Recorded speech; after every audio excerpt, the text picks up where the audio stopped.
우리가 하나님 앞에서 신앙생활할 때 하나님이 우리에게 명령하셨고 바라고 원하시는 것이 무엇일까? 레위기서 11장 여러 가지를 명령하셨는데 레위기서 11장 44절 이하의 말씀에 보면 내가 거룩하니 너희도 거룩해라 라고 말씀을 하셨고, 또 하나님 앞에 우리가 거룩함과 더불어 또 바르게 살아야 할 것 중에 하나가 뭐냐면 진실함입니다. 그래서 오늘 바울은 12절에 보면 너희에 대하여 하나님의 거룩함과 진실함으로 행한다 라고 말씀을 하는 거예요. 거룩함과 진실함으로 행하는데 너희에 대하여 거룩함과 진실함으로 행하는데 그 거룩함과 진실함은 뭐냐? 하나님의 뜻을 따라, 그래서 그 뒤에 하나님의 은혜로 행한다라는 말씀을 하고 있습니다. 그러니까 우리가 거룩해지는 것도 하나님의 은혜고 우리가 진실하게 살 수 있는 것도 하나님의 은혜로 되어지는 일이라는 겁니다. 그래서 바울은 모든 일들을 감당할 수 있었던, 자기가 사명을 감당할 수 있었던 모든 것들에 대하여 하나님의 은혜로 된 것이다 라는 고백도 앞에서 전서에서 했잖아요. 이것처럼 여러분, 우리는 하나님의 은혜를 힘입어야 거룩해지는 거고요, 하나님의 은혜를 힘입어야 진실되게 살 수 있다는 것이거든요. 그래서 우리는 사모하는 마음으로 먼저 하나님 앞에 서야 하고 그 다음 사람 앞에 서게 되는 겁니다.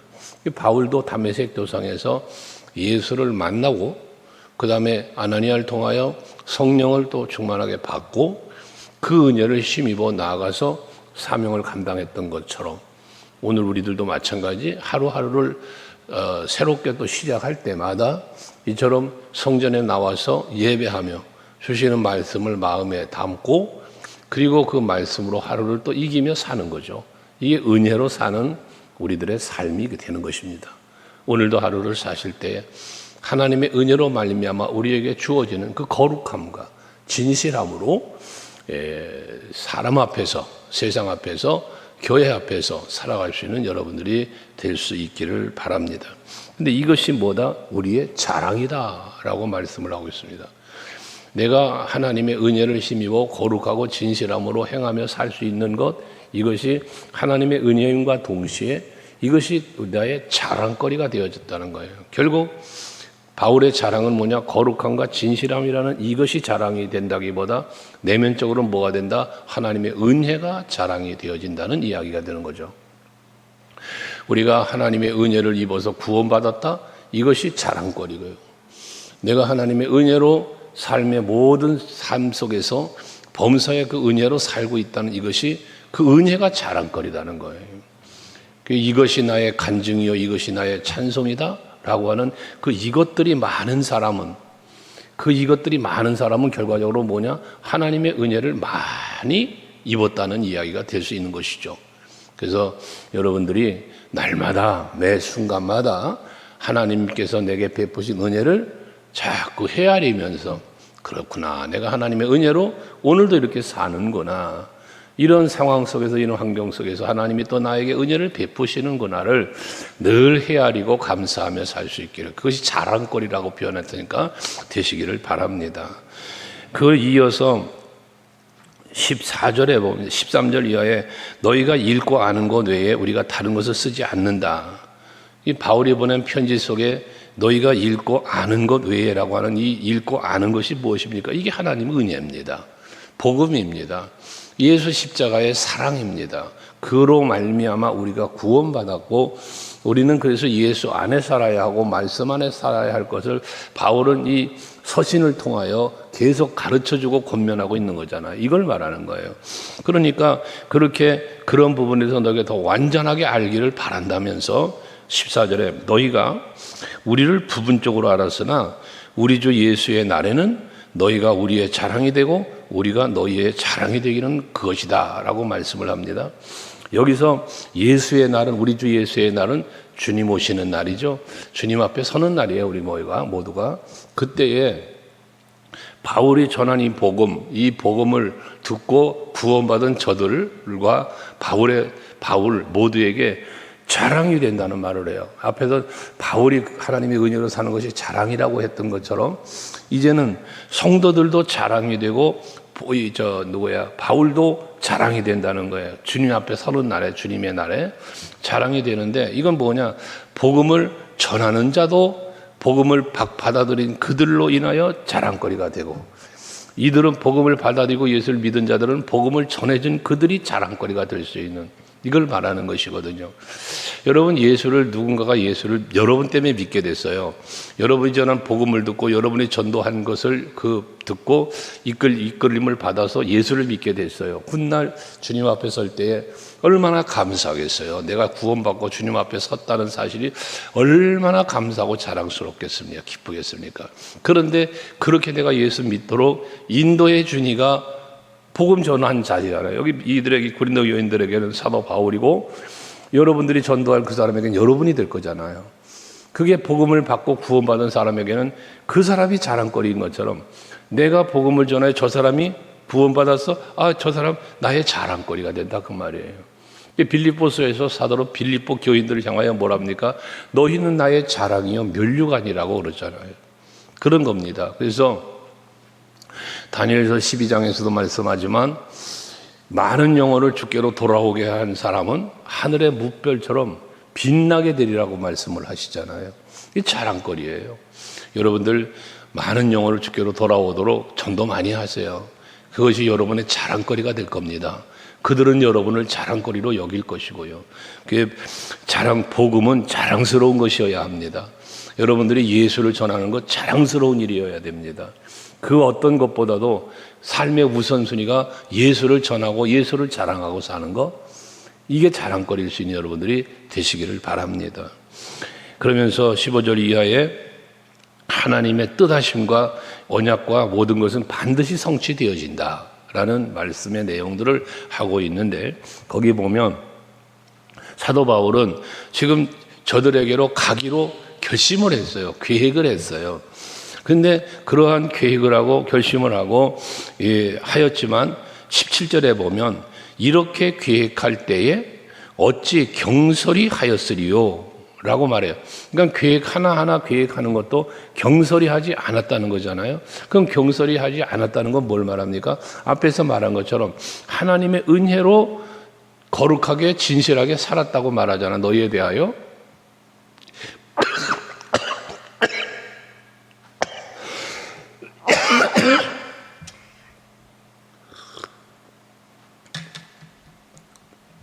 죄송합니다. 경솔하게 계획을 하지 않고 하나님의 은혜를 힘입어서 계획을 했다는 이야기를 하는 거예요. 그래서 17절에 보면 혹 계획하기를 육체를 따라 계획하여 예예 하면서 아니라 하는 일이 내게 있겠냐? 이 말은 뭐냐면, 계획을 할 때 하나님의 은혜 앞에서 하나님 앞에 은혜를 구하며 그 뜻을 찾으면서 계획을 해요. 그래서 예, 알겠습니다. 아멘, 아멘. 하나님의 뜻이라면 갈게요. 하나님의 뜻이라면 복음 전할게요. 아멘 했다는 얘기예요. 예 했다는 거예요. 그런데 내가 육체를 따라서 아니라 할 수 없다는 거죠. 하나님의 은혜 안에서 예, 아멘 했으면 그 아멘 한 대로 살아야 된다는 걸 말하는 거예요. 우리가 하나님의 말씀을 묵상하고 말씀을 들을 때, 또 여러분들이 이렇게 기도하실 때, 성전에 나와서 예배하며 깨달아질 때, 아멘입니다. 그렇게 살겠습니다. 라는 아멘이 있잖아요. 근데 삶의 현장에 나가서는 아멘이 되지 않고 아니라가 되어버려 살면 그것은 합당한 것이 못 된다는 것이에요. 그래서 18절에 하나님은 미쁘시니라 우리가 너희에게 한 말은 예하고 아니라함이 없노라 라고 말해서, 가서 복음을 전한 대로, 하나님의 은혜를 전한 대로 하나님은 미쁘셔서 그대로 되게 하나님은 하시는 분이라는 거예요. 하나님의 언약은 반드시 이루어진다는 걸 말씀하고 있는 것입니다. 그래서 아브라함의 언약이 이삭에게로 이어졌고, 그 이삭에게로 이어진 언약은 야곱에게로 이어졌고, 그 이후로 계속해서 그 언약은 이루어지면서 다윗에게로, 그 후손 예수 그리스도로 태어나셔서 우리의 구원을 이루신 거잖아요. 근데 하나님의 언약은 반드시 이루어진다. 그러므로 우리가 아멘하였으면 그 아멘한 대로 살 때 우리의 삶의 현장에 하나님의 언약과 모든 계획은 이루어진다는 말씀을 하고 있는 것입니다. 그래서 우리는 성경을 이 성경은 하나님이 우리에게 주신 약속의 말씀이니까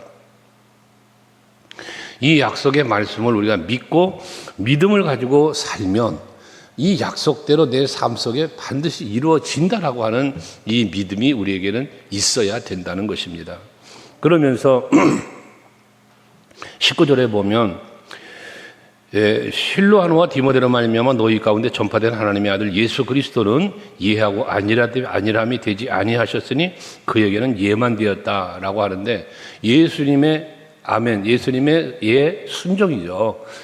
이것은 십자가였잖아요. 예수께서 이 땅에 오신 것은 이 오신 목적을 뭐라 말합니까? 섬김을 받으려 함이 아니요 도리어 섬기려 하고 많은 사람들의 대성물이 되기 위하여 오셨다라고 말씀을 하시지 않습니까? 이게 하나님의 계획이고 뜻이에요. 하나님의 언약이에요. 메시아 언약, 우리를 향한 구원의 언약이단 말이죠. 이 하나님의 계획을 이루어 가심에 있어서 예수님은 반드시 그 십자가를 지셔야 되는 거예요. 그 십자가를 지시기 위하여 오신 거고요. 그런데 겟세마네 동산에서 이 십자가의 고난이 크니까 이것을 피할 수 있으면 피하게 해달라는 기도를 하셨잖아요. 하지만 아버지요, 내 원대로 마시고 아버지의 뜻대로 하시라는 거예요. 이게 하나님의 뜻, 하나님의 계획에 예만 하신 예수님의 모습을 지금 말씀하고 있다는 말씀입니다. 그 순종이, 십자가를 지기까지의 순종이 결과적으로 우리에게 구원이 이루어졌고 하나님의 예언과 언약과 모든 뜻은 성취가 되었다는 이야기거든요. 그러니까 조금 다른 말로 말한다면 여러분을 향한 언약도 여러분이 순종할 때 그 언약이 성취되는 것이지, 내가 믿음으로 순종하지 않는 한 나를 향한 모든 언약은 성취될 수 없는 거예요. 내가 순종할 때 그 언약은 이루어진다고 말입니다. 그래서 20절에 하나님의 약속은 얼마든지 그리스도 안에서 예가 되니 그런즉 그로 말미암아 우리가 아멘하여 하나님께 영광을 돌리게 되느니라 라고 말씀을 합니다. 하나님의 약속을 믿고 아멘하며 순종할 때 하나님은 그 순종하는 모습을 보시고 영광을 받으시는 거예요. 그래서 사무엘서 15장의 22절에 말하지만 수양의 기름보다 순종하는 것이 더 낫다는 거예요. 하나님은 수양의 기름을 바라는 게 아니라 순종을 원하신다는 말씀을 하는 것이죠. 그러니까 우리가 신앙생활 속에 가장 모범이 되고 가장 으뜸이 되고 가장 하나님의 기쁨과 영광이 되는 삶은 순종이라는 겁니다. 왜? 순종은 어디서 나온다? 믿음에서 나온다. 하나님을 믿을 때 그 믿음이 나를 순종하게 하고, 또 하나의 순종은 겸손에서 나온다. 내가 하나님 앞에 교만해질 때 순종 안 됩니다. 겸손한 사람이 순종을 한다 그랬잖아요. 그러니까 하나님이 기쁘시고 영광 받으시는 것은 이 두 가지예요. 믿음 없이는 하나님을 기쁘시게 못한다잖아요. 겸손한 자는 하나님이 은혜를 베푸신다잖아요. 기뻐하시는 거예요. 잠언서 22장 4절 말씀을 여러분에게 자주 드리지만, 하나님께서 기뻐하시는 것은 여호와를 경외하는 것과 겸손한 것을 말하잖아요. 겸손과 여호와를 경외함의 보상은, 그만큼 겸손함을 하나님은 기뻐하시는 거예요. 그래서 그 겸손함을 여호와를 경외함과 동시에 말씀하고 있는 거잖아요. 그것이 하나님이 기뻐하시는 것이기 때문에 그렇습니다. 그러니까 우리는 하나님을 기쁘시게 해드린다라고 할 때 그 기쁘시게 해드리는 나의 행위는 순종인데, 이 순종은 어디서 온다? 믿음과 겸손에서 온다. 여러분들이 늘 하나님 앞에서 사실 때에, 말씀 앞에서 사실 때에 이 두 가지를 꼭 기억하셔야 합니다. 믿음과 겸손. 이 두 가지가 내 심령을 강건하게도 하고 새롭게도 하고 은혜롭게도 하고 그러는 거예요. 그것이 하나님의 기쁨이 된다는 겁니다. 영광이 된다는 것이죠. 그러면서 21절에 우리를 너희와 함께 그리스도 안에서 굳건하게 하시고 우리에게 기름을 부으신 이는 하나님이시다 라고 말씀을 해요. 그가 또한 우리에게 인치시고 보증으로 우리 마음에 성령을 주셨다라고 말합니다. 그래서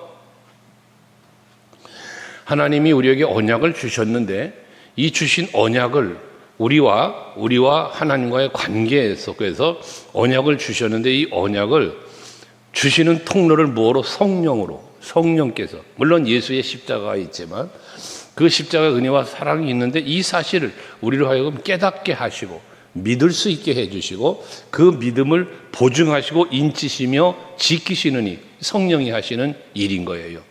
그래서 예수께서 가시면 다른 보혜사를 보낸다고 하는 그 다른 보혜사가 성령이잖아요.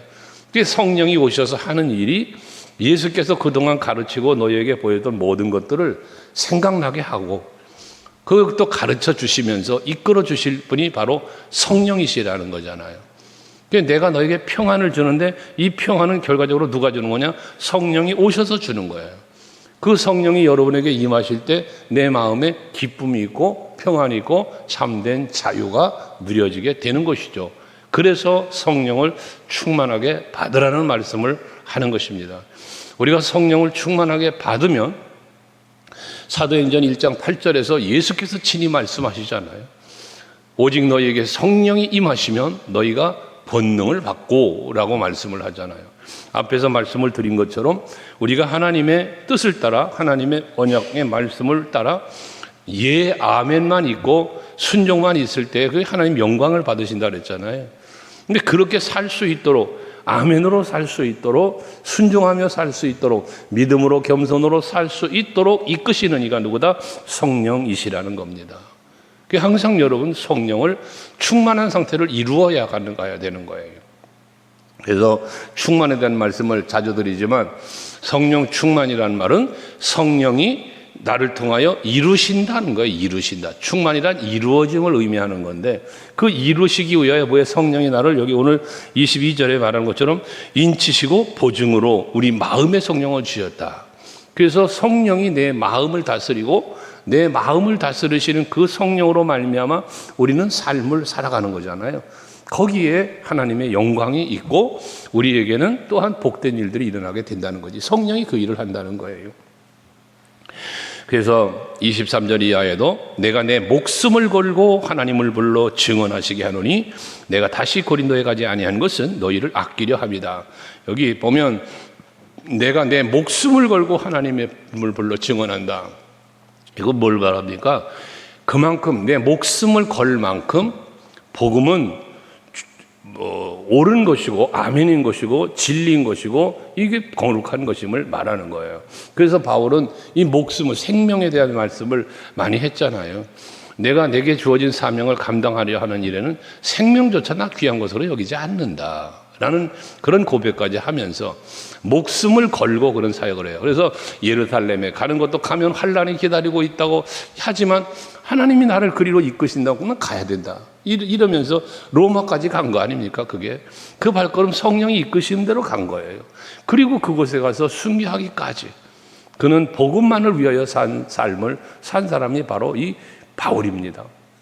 여러분들 정말 우리에게 믿음을 주시기가 성령이시고 그 믿음대로 살 수 있게 하시는 이도 성령이시고 그런 성령의 능력을 힘입으셔서 오늘도 하루를 사심에 성령 충만함으로 사시고 세상을 이기고 환경을 이기고 오직 예수의 이름의 권세를 힘입은 승리하는 삶을 이기는 자의 삶을 사시는 복된 하루가 되시기를 주의 이름으로 축복합니다. 기도하시겠습니다.